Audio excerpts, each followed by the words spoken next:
de los Apóstoles. Y nos vamos a ubicar, por favor, ahí en sus Biblias, en Hechos capítulo 11, versículo 1 hasta el 18. Hechos 11, versículo 1 hasta el 18.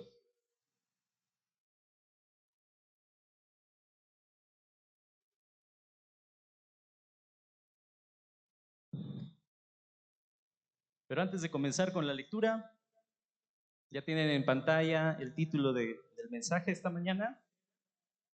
Lo he llamado no religión, sino relación.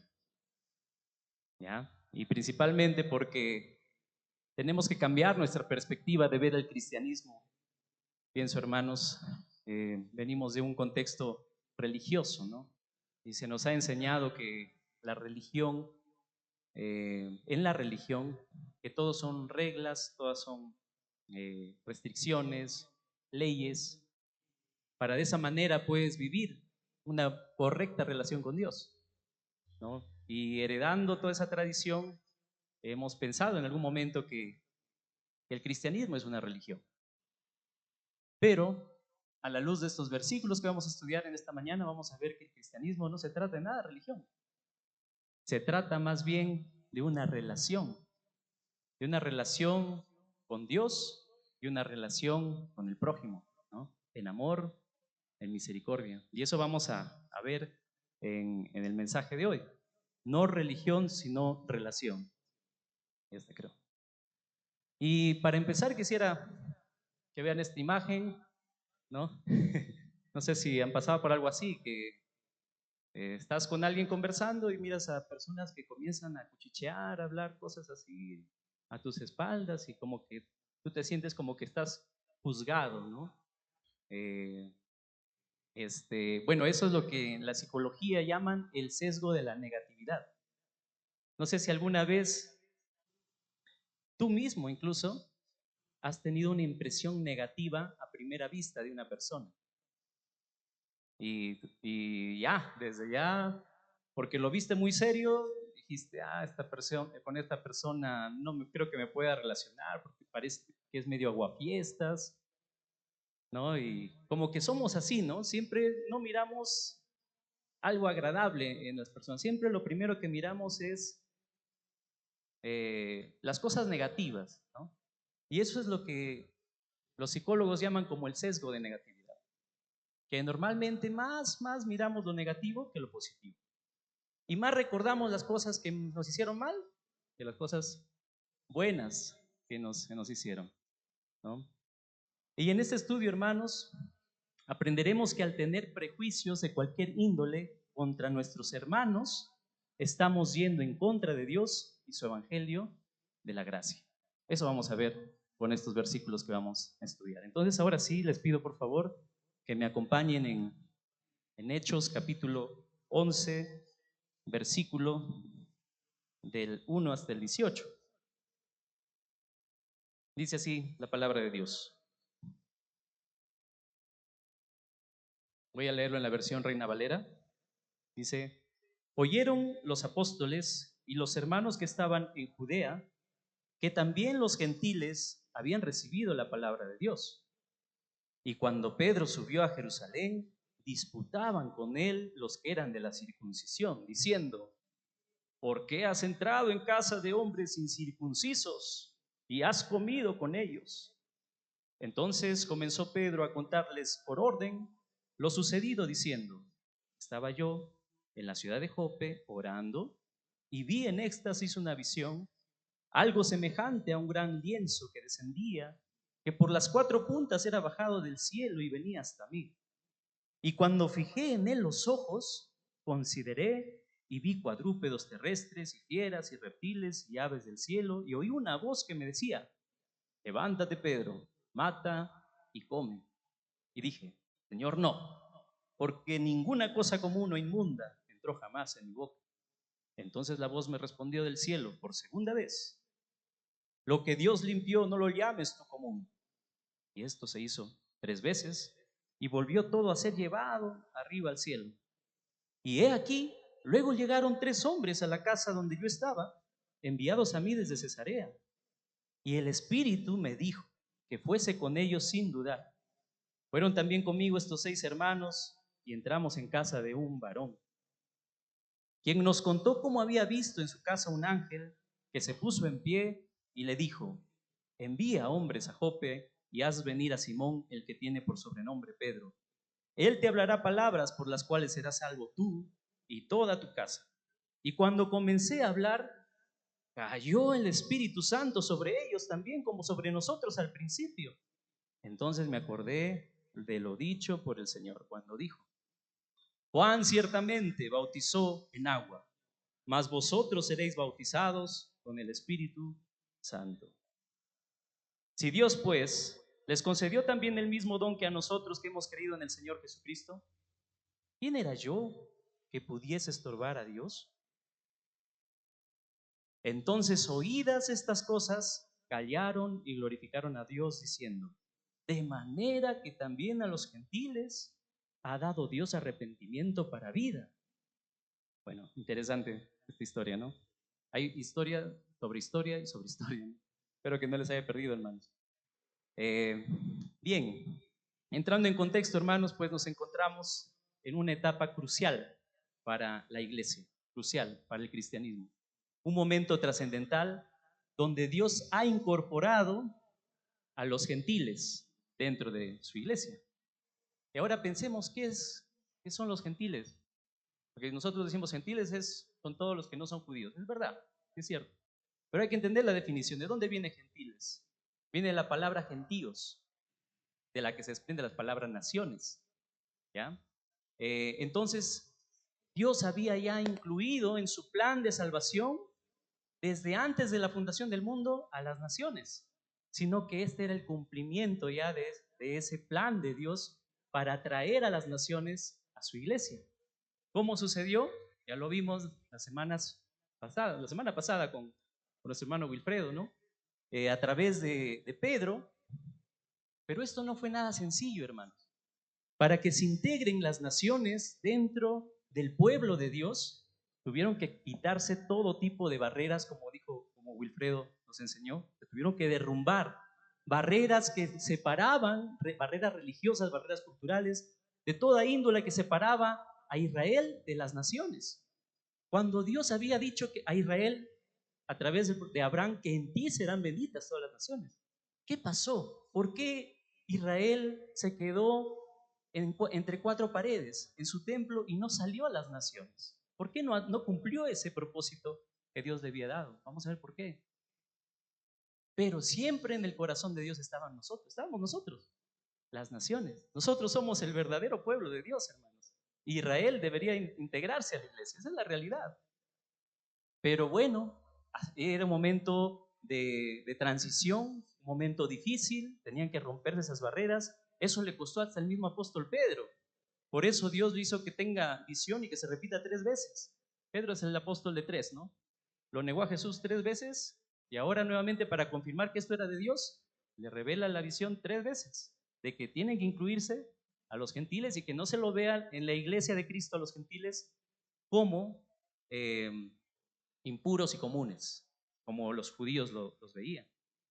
Entonces, Pedro tuvo que quitarse esos prejuicios. Pero anteriormente ya había un hombre que se había quitado esos prejuicios, Felipe, ¿verdad?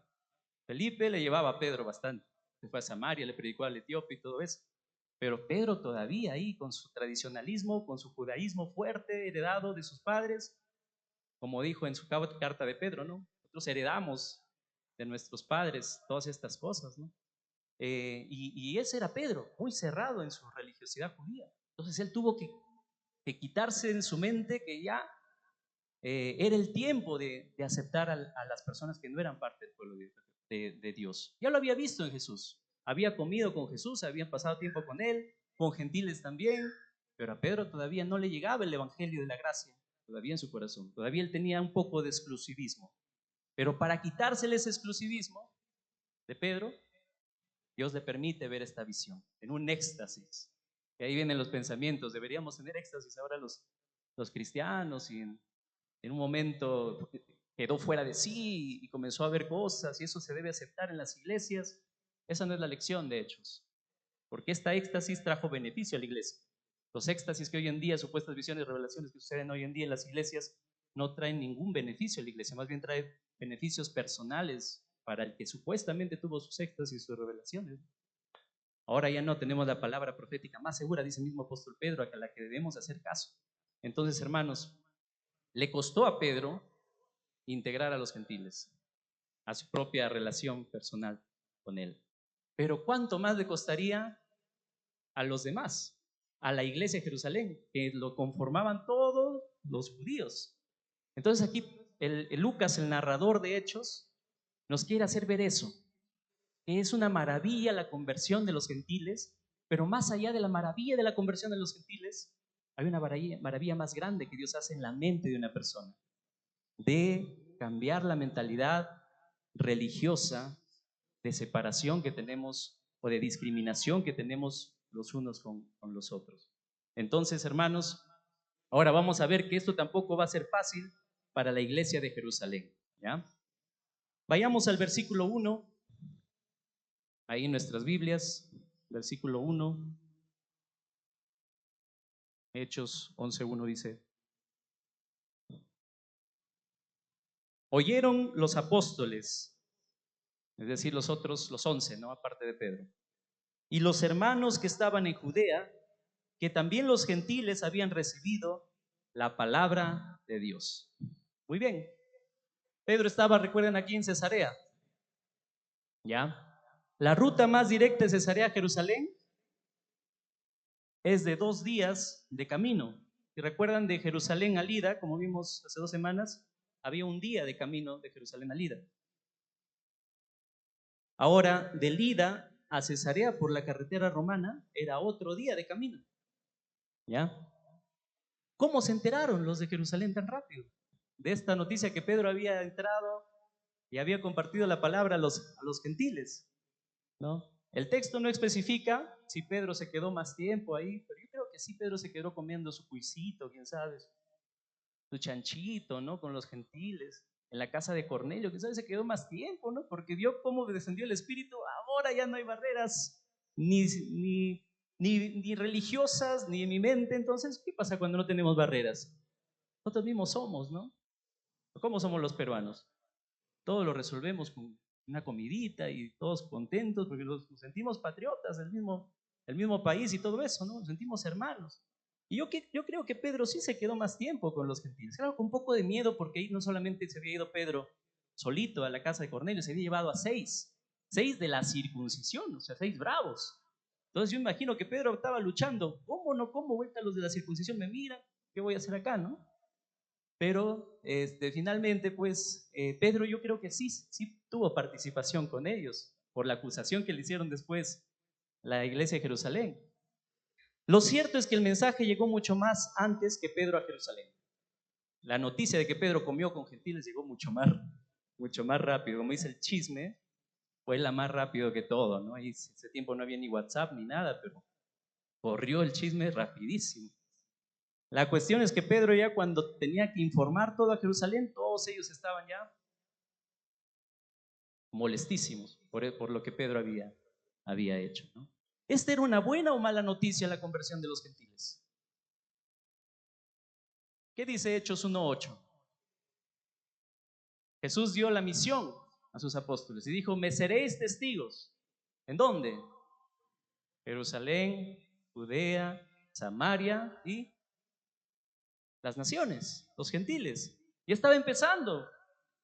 Era una buena noticia y Lucas lo presenta como una buena noticia, como uno de los resúmenes de cuando dice que la palabra de Dios crecía y se extendía. Era una buena noticia. Pero las personas no lo entendieron así. Los de la iglesia de Jerusalén no lo entendieron así. Entonces ya Pedro estaba en Jerusalén, ahí a punto de recibir pedradas seguro de todos ahí en la iglesia. Y hay que entender un poco cómo es el contexto de iglesia, ¿no? Y quiénes son los que sufren a veces. Sufren los líderes, ¿no? Los líderes de cae palo de todo lado, ¿no? Bueno, esa no es la lección de esto, pero podemos ver que Pedro sí sufría lo mismo que a veces muchos pastores y líderes sufren de las acusaciones de las iglesias, ¿no? La dificultad. Vamos a ver versículos 2 y 3. Dice Hechos 11, versículos 2 y 3. Y cuando Pedro subió a Jerusalén, bueno, recuerden que Pedro estaba en Cesarea, en la zona marítima. Él tenía que ir a las montañas, a Sion, a Jerusalén. Por eso dice subió, porque acá parece que está bajando, ¿no? Pero Pedro tenía que subir, ir se puede decir, el territorio ahí de serranías de Jerusalén, no sé si podría decirse eso. Yo no he visitado Jerusalén, pero algún día pienso visitar y ahí me daré cuenta de todo esto, ¿no? Entonces, dice ahí, subió a Jerusalén, disputaban con él los que eran de la circuncisión, diciendo, ¿por qué has entrado a casa de hombres incircuncisos y has comido con ellos? Bueno, este versículo, ¿no? Disputaban con él. Le hicieron una fuerte discusión a Pedro. Cuando llegó a Pedro, todos estaban ya reunidos, seguro en la iglesia, seguro ahí manejados por algunos que eran muy legalistas y para atacarle a Pedro por lo que había hecho. Hicieron una fuerte discusión. Pero ¿quiénes principalmente? Dice, los de la circuncisión. ¿Y quiénes eran los de la circuncisión? Hay dos teorías ahí que son cristianos, judíos, que eran parte del pueblo de Israel, circuncidados obviamente, porque eran judíos nativos, judíos de Israel. Pero también hay la postura de que eran ya los judaizantes que estaban apareciendo en ese tiempo. ¿Quiénes eran los judaizantes? Los que exigían, aparte de la conversión cristiana, que los gentiles se circunciden más adelante. Que para que sean salvos no solamente tenían que creer en el Evangelio, sino también tenían que cumplir los ritos religiosos judíos. Esos eran los judaizantes, que hicieron mucho daño en la iglesia. Vamos a verlo más adelante en Hechos de los Apóstoles. Son dos posturas. No sabemos en realidad quiénes eran verdaderamente ellos. Pero ¿cuál fue el problema más serio que ellos veían? El problema no era que Pedro fue a compartir la palabra, porque ya Felipe lo había hecho anteriormente, al eunuco, que compartió. Eso no era problema. El problema, como ven ahí, no era compartir el evangelio, sino que Pedro tuvo un encuentro con ellos, compartió su vida con ellos, comió con ellos, como dice ahí, comiste, dice, has entrado en su casa y has comido con ellos. Había tenido comunión con estas personas. ¿Ya? Eso fue el ataque que le hicieron a ellos. Y ese era el problema más serio. Miren lo que dice la versión textual. Dice, entraste con varones que tienen prepucio. Suena fuerte eso, ¿no? Sabemos que los judíos se circuncidan nomás de los 8 días de nacido. Pero acá le están diciendo, tú has entrado con estas personas impuras, con estas personas incircuncisas, con estas personas que no son parte del pueblo de Israel, como decía Wilfredo, con estos animales, ¿no? Con estos paganos. Esta palabra con prepucio hace referencia a eso, a una discriminación, a un trato cruel contra los mismos gentiles, una manera de hablar injusta contra ellos, ¿no? Entonces su problema no era si ellos estaban de acuerdo o no con que se predique la palabra a los gentiles, sino el problema era de ellos su mentalidad religiosa todavía. Mantenían prácticas y leyes judías creyendo que el cristianismo era una extensión de su tradición sin comprender que los caminos ya se habían separado. El judaísmo con el cristianismo ya se había separado ya. ¿Recuerdan lo que pasó en Jerusalén? La persecución contra Esteban hizo que todos salgan de Jerusalén. Y ahí se rompió la relación que había en ambas religiones, el cristianismo con el judaísmo. Al principio los cristianos iban al templo de Jerusalén todavía a predicar, a orar y todo eso, pero con la persecución era la señal que ya el judaísmo y el cristianismo se iban a volver a juntar, hasta que veamos pues en el cielo, ¿no? Pero ya no como dos religiones separadas, sino como una sola en Cristo Jesús. Entonces ese era el problema que los judíos, para que me lleguen a entender, es como que yo soy del Madrid, ¿ya? Yo soy hincha del Madrid. Imagínense que yo me pongo, soy hincha del Madrid, pero me pongo el polo del Barcelona. ¿Hay coherencia en eso? No, porque yo soy hincha del Madrid. Pues ¿cómo voy a ponerme el polo del Barcelona? ¿Sí? Pues son como dos rivales acérrimos, ¿no? Ellos ya eran cristianos. Ya se habían puesto la camiseta de Jesús, la camiseta cristiana, pero por dentro todavía seguían siendo judíos. Ese era el problema que aquí Pedro tiene la difícil tarea de resolver. Un problema serio. ¿Cómo es que puede ser cristiano y a la vez puede seguir en el judaísmo con los ritos religiosos? Ya esto ya se estaba rompiendo y Pedro tenía la difícil tarea de enseñar eso a la iglesia, ¿no? Muy complicado todo esto que ellos sentían. ¿Y cómo lo hace Pedro? ¿Cómo les va a cambiar la mente? Ese pensamiento que ahora el cristianismo no es una extensión del judaísmo, no es una secta más de los judíos, sino el cristianismo es la única verdad, es lo único que deben creer. ¿Cómo les va a cambiar esa mentalidad? A través de su testimonio, ¿no? Porque esa fue la manera en que él cambió de mentalidad. Entonces, para resumir nomás un poquito lo que fue todo esto, lo vemos desde el versículo 4 al 16, pero no vamos a leerlo todo, hermanos, si nos quedamos más tiempo. Pedro, ante la crítica, relata su experiencia con Cornelio. Y siempre que hayan así, como ustedes verán, más de una vez que se cuenta un testimonio en Hechos de los Apóstoles, hay que ver las diferencias de cada testimonio. ¿Qué añade Lucas y qué quita Lucas? ¿O qué añade el personaje y qué quita el personaje cuando cuenta su testimonio? Es importante ver eso porque eso nos marca la diferencia de lo que personalmente quiere plasmar ahí el que cuenta el testimonio. ¿Qué es lo que quiere dar énfasis a los que estamos leyendo su palabra, ¿no? Entonces, estratégicamente, Pedro omite ciertos detalles y enfatiza otros, no solo para defenderse, sino para enseñarles que lo espiritual estaba por encima de lo exterior o religioso, de lo exterior. ¿Y qué añade, o primero, qué quita Pedro en su testimonio de todo lo sucedido con Cornelio? En primer lugar, Pedro no menciona el nombre. Se darán cuenta ahí cuando hemos leído, dice, entré a la casa de un varón. ¿Por qué no dice Cornelio? ¿Y por qué tampoco no menciona el estatus de Cornelio? Que era un varón justo, que hacía limosnas, que era un temeroso de Dios. ¿Por qué no menciona eso, Pedro? ¿Por qué no da ni su nombre? ¿Por qué no dice que era un capitán romano? Se imaginarán la presión que Pedro tenía, ¿no? Todos le quieren tirar piedras porque ha ido a comer con gentiles. Pero Pedro, por ese mismo temor, yo imagino que él no da más detalles de Cornelio. Porque si él decía que era un varón piadoso, un varón temeroso de Dios, los judíos a los varones temerosos no le respetaban. Los tenían como paganos culturalmente, porque no se hacían completamente judíos. Un judío, para que pase tiempo con un gentil, para que coma con él, entre en su casa, ese gentil tenía que convertirse al judaísmo, lo que se llamaba ser un prosélito, que vamos a encontrar en Hechos. Para que tú seas un judío siendo gentil y volverte un prosélito, tenías que hacer tres cosas. Tenías que cumplir la Torá, cumplir la ley de Dios totalmente, renunciar a tus dioses, a tu paganismo, a tu familia, a todo, para ser un judío. Pero no solamente eso, los varones tenían que circuncidarse. Y eso es lo que desanimaba a muchos gentiles a hacerse judíos. Por eso se quedaban como temerosos nomás de Dios. No querían ser prosélitos por el miedo a la circuncisión. Porque ¿quién de los varones va a querer circuncidarse?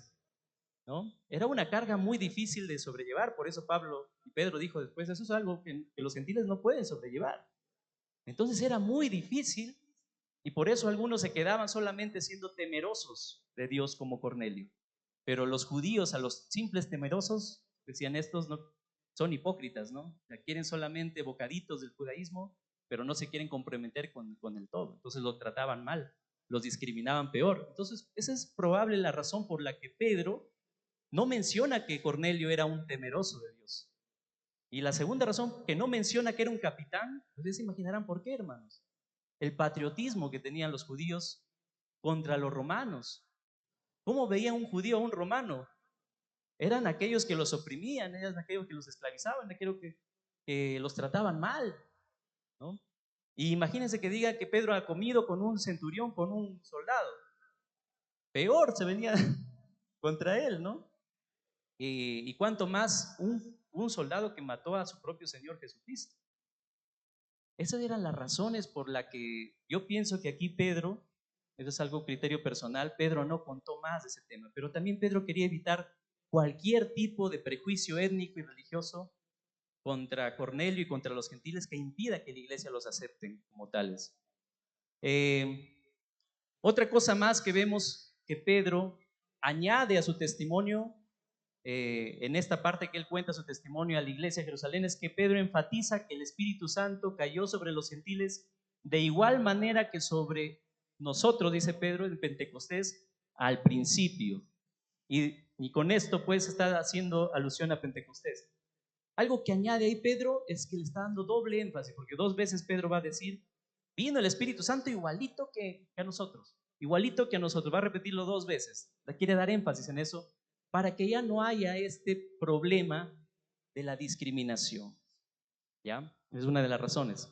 Y luego finalmente Pedro, ¿qué hace? Recuerda las palabras de Jesús. En su testimonio él añade como que respalda lo que él hizo con lo que Jesús había hablado anteriormente. Muchas veces culturalmente alguien tenía que mencionar a otro para darle más peso a la palabra o a sus acciones. En este caso Pedro menciona a Jesús y a las palabras de Jesús cuando dice, Juan bautizó con agua, más ustedes serán bautizados con el Espíritu Santo. Cuando Pedro estuvo con Cornelio, vino el Espíritu Santo sobre ellos, él recordó estas palabras de Jesús y le dice a la iglesia, yo recordé esto que dijo Jesús. Y aquí que está resaltando, 2 tipos de cosas está resaltando, que había una purificación con agua, que era una purificación externa que hacía Juan el Bautista. Con todos aquellos que venían para ser bautizados, era un rito externo. Los judíos lo hacían siempre, para convertirse, para prepararse para la llegada del Mesías. Siempre se purificaban, siempre se lavaban, siempre se acercaban al río para ser bautizados. Siempre hacían eso. Y aquí, cuando dice Pedro esto, está poniendo más énfasis a lo más importante, al bautismo del Espíritu por encima del bautismo de agua. Como que está diciéndoles Pedro, recuerden que el bautismo de Juan no era tan importante. Lo más importante era el bautismo del Espíritu. Entonces Pedro como que les está haciendo ver, les está hincando el corazón, decirle, ¿se dan cuenta de lo que está pasando? Ustedes están dándole más peso a lo externo que a lo interior, que ya vino a ser el Espíritu Santo en una persona. Hermanos, antes el Espíritu Santo no venía sobre las personas. Por eso que la mayoría solamente se dedicaba a hacer ritos externos para estar purificados delante de Dios. Pero cuando venía el Espíritu era algo maravilloso, ese bautizo del Espíritu estaba por encima del bautizo o los ritos externos, ¿no? Y acá le está dando ese peso Pedro a la iglesia, decirles, miren lo que ha pasado. Las cosas externas como lo de Juan no es tan importante. Lo más importante es el bautizo del Espíritu Santo. Y eso ha pasado con ellos. ¿Para qué le están dando tanta importancia? ¿Para qué le están dando tanta importancia a lo exterior? Cuando lo más importante es lo que hace el Espíritu en el corazón de una persona. Entonces, Dios le había enseñado esa verdad a Pedro personalmente y ahora Pedro quería que los creyentes lo tuvieran en cuenta, que el cristianismo no es religión, sino relación con Dios y con los demás. Bien, ¿cómo estoy con el tiempo? Vamos avanzando, hermanos. ¿Y cómo concluye Pedro su argumento de defensa a la iglesia? ¿No? Vemos el versículo 17, dice, si Dios, pues, o ese por tanto, ¿no? Por tanto, ese pues en el original está antes, como que Pedro está concluyendo ya su defensa, dice, por tanto, si Dios les concedió también el mismo don que a nosotros que hemos creído en el Señor Jesucristo, ¿quién era yo que pudiese estorbar a Dios? Esa es su conclusión de Pedro. Y con eso también le manda de taquito a ellos decirles, piensen bien lo que ustedes están queriendo hacer. Ustedes quieren oponerse a la voluntad de Dios, con esos prejuicios, con esa religiosidad, quieren oponerse a la voluntad de Dios. Y Pedro dice, ¿quién era yo? ¿Quién es Pablo? Decía Pablo en Corintios. ¿Quién es Pablo? ¿Quién es Cefas? ¿Quién es Apolos? No, lo más importante es quién es Jesús. Y Jesús está haciendo esta tarea. No vayan en contra de Jesús por sus criterios religiosos personales, por sus propios prejuicios. Pedro les está haciendo ver eso. a todos ellos. Entonces la conclusión de Pedro es clara y poderosa. Si Dios les concedió el mismo don del Espíritu Santo a los gentiles, Él no era quien para estorbar la obra divina con su religiosidad. Su respuesta fue clara. Dios da el don de la salvación, dice, solo por la fe en Jesucristo. Nosotros hemos recibido este don solo por la fe en Jesucristo. Ellos han recibido ese don del Espíritu solo por la fe en Jesucristo. No por ritos religiosos, no por tradiciones, no por obras, no por nada más. ¿Acaso eso no fue lo que dijo Lutero? Que la salvación no es por obras, sino la salvación es por gracia, por fe, por Cristo, para la gloria de Dios. Eso les está diciendo Pedro aquí. La fe es lo que hizo aceptos a estas personas, no los ritos de la circuncisión. Así que si me vienes a decir que la circuncisión es importante para la salvación, no. Es solamente la fe la que nos acepta delante de Dios. El poner a otras cosas por encima de la gracia de Cristo es ir contra la ley, contra el evangelio de Dios, perdón, es ir contra Dios y su evangelio. Hay unas palabras que se me he equivocado. ¿Y cómo termina la historia? Vamos a ver el versículo 18. Dice, entonces, ¿qué pasó? Esa es la parte final. Ya pasó el clímax, ahora es el desenlace ya de esta historia, de esta narrativa.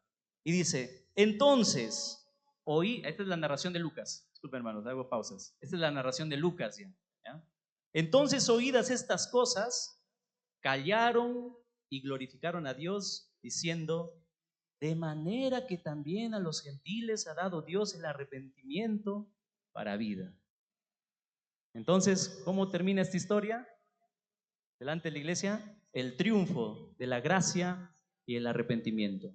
La historia termina con dos resultados transformadores: la calma de las acusaciones injustas que le estaban haciendo a Pedro, toda la iglesia, ya se tranquilizaron, hubo silencio, hubo paz, tranquilidad, con todo lo que Pedro mencionó.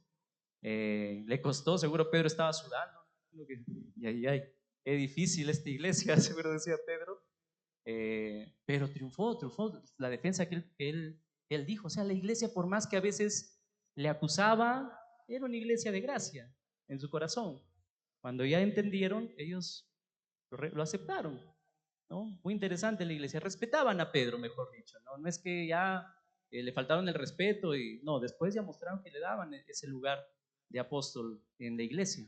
Entonces se calmaron contra las acusaciones y reconocieron que esta era una obra de Dios. Si ustedes leen esos pasajes, van a ver cuántas veces se repite Dios, cuántas veces se repite Jesucristo y cuántas veces se repite Espíritu. Era la obra de la Trinidad. ¿Quién era Él? ¿Quién eran ellos para ponerse en contra de la Trinidad? Y finalmente, ¿qué hace la iglesia? Glorifica a Dios por todo lo que había pasado. Lo que no hicieron al principio, ¿no? Que Lucas dice, habían creído en el Evangelio los gentiles. Ahora ellos, como terminaba siempre las historias de Lucas, siempre con glorificación y alabanza, ahora termina la historia, pero después de resolverse este conflicto, ¿no? Glorifica todo a Dios. Podemos sacar cuántas enseñanzas de aquí, hermanos, de todo esto. El arrepentimiento para vida es un don de la gracia divina, no está condicionado a las obras. Entonces, pensemos en algunas aplicaciones, nada más para concluir el mensaje. Este relato nos deja dos lecciones fundamentales para nuestra vida cristiana y nuestra comunidad. El cristianismo, en primer lugar, hermanos, debemos tenerlo bien en cuenta. Si no, Pedro tendría que venir a hablarles nuevamente a cada uno de ustedes para que lo entiendan. El cristianismo no es una religión, sino una relación con Dios y con los demás. El día que pongamos la religiosidad por encima de nuestro amor y cristianismo, habremos matado la esencia del verdadero cristianismo de Jesús. Si en la iglesia más se pone reglas externas, mandatos de hombres, por encima del evangelio de la gracia, para que una persona sea salva o para que haya una verdadera convivencia cristiana, se pone por encima reglas externas que la gracia de Cristo, estamos yéndonos en contra de la voluntad de Dios. Estamos pronto a ser una iglesia que pierda la esencia de iglesia. ¿Cuál es nuestra esencia de Iglesia Cristiana Vida nosotros? El amor, la gracia, la misericordia, el perdón, la aceptación, la comunión, Esos son la esencia de nuestra fe. Pero si por encima de eso estoy poniendo otras cosas para que yo pueda tener un acercamiento a Dios o un acercamiento a mis hermanos, estoy pronto a perder la esencia de mi cristianismo. Puede ser que pase muchos años, hermanos, que tengamos aquí en la iglesia. Si yo en mi tiempo que estoy viniendo a la iglesia, yo estoy juzgando hasta qué cortinita se pone en la iglesia, o si estamos cenando con copitas, o si estamos, ¿por qué no dice que debemos cenar con una sola copa? ¿Y por qué acá cenan con copitas? ¿Me voy de la iglesia por esos motivos? Ya estoy poniendo religiosidades por encima de la esencia de la gracia y de la fe y de lo que Dios quiere y el amor. Les digo eso porque hace poco me mandaron un mensaje de texto ahí a la iglesia y me escribieron: ¿ustedes son calvinistas?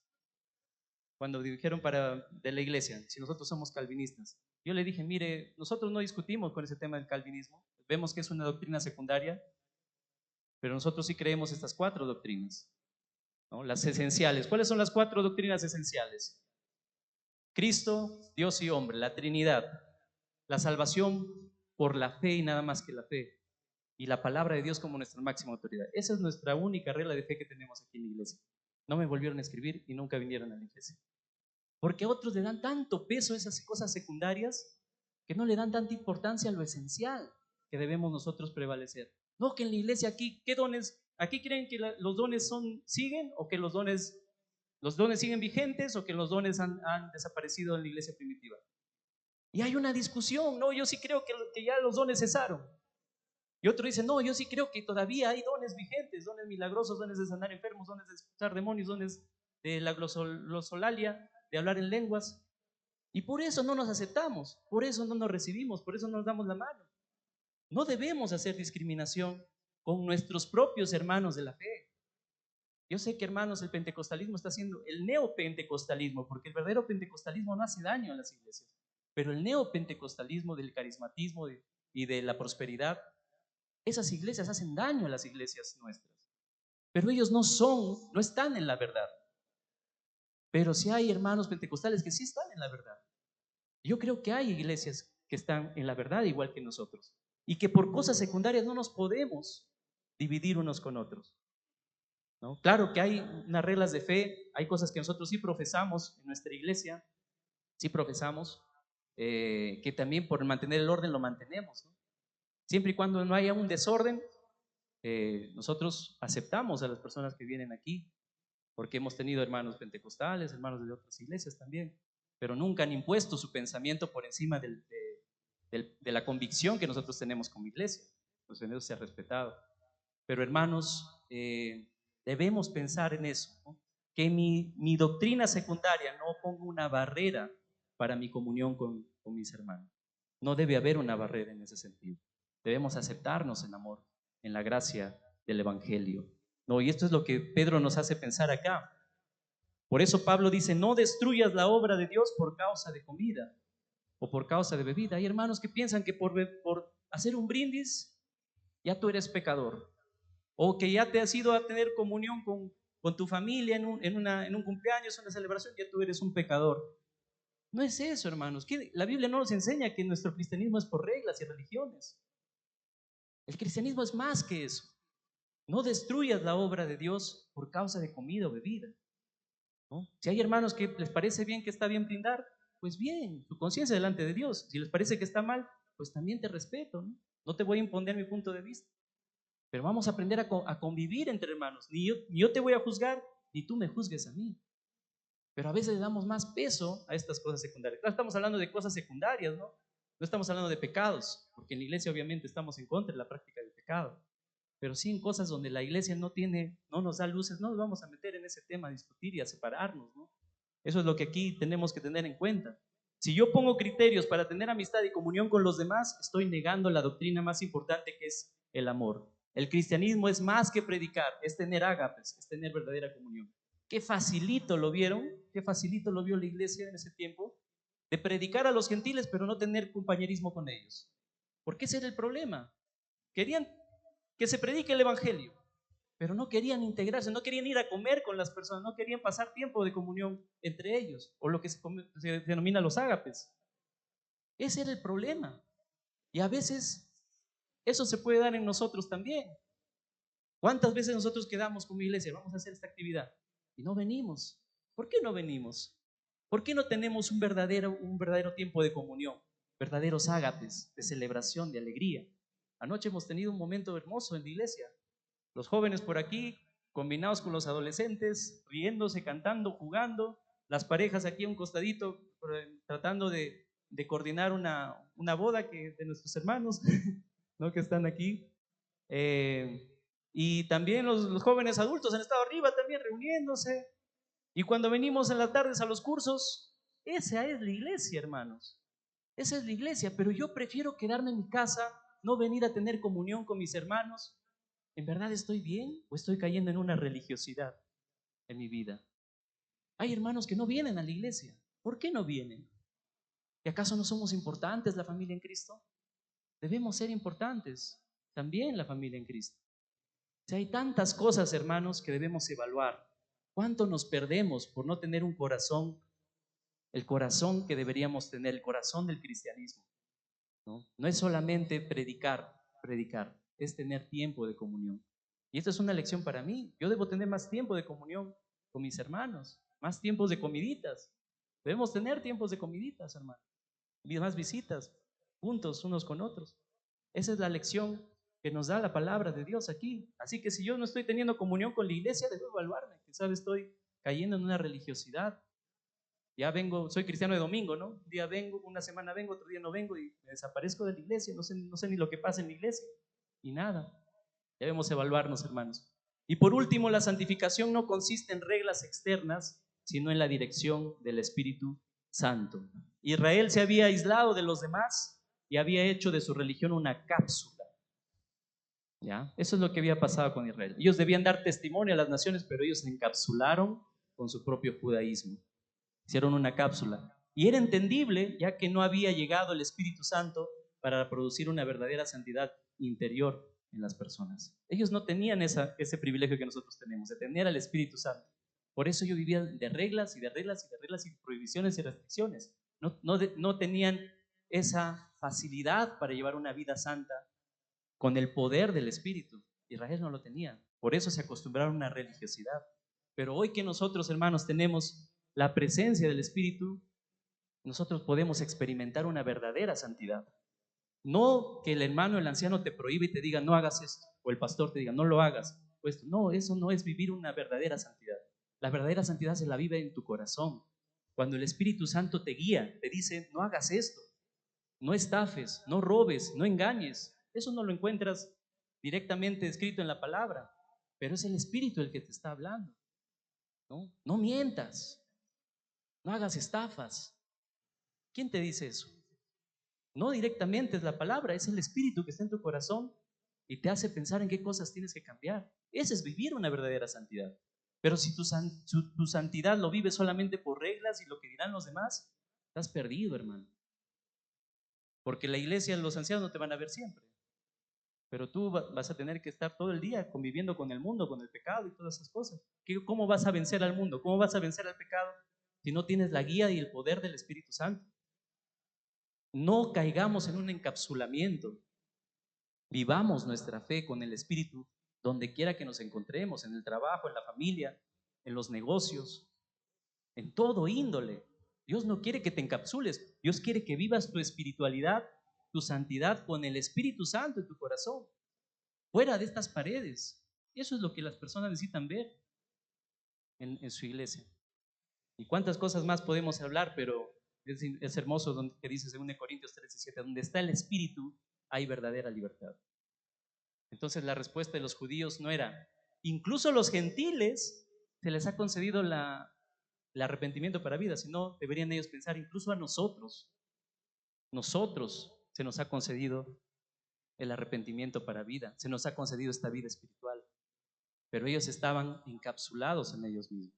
Entonces, hermanos, para concluir, debemos recordar que el reino de los cielos no consiste en comida, bebida, sino en paz, en el gozo y en el Espíritu Santo, como dice el apóstol Pablo en Romanos 14.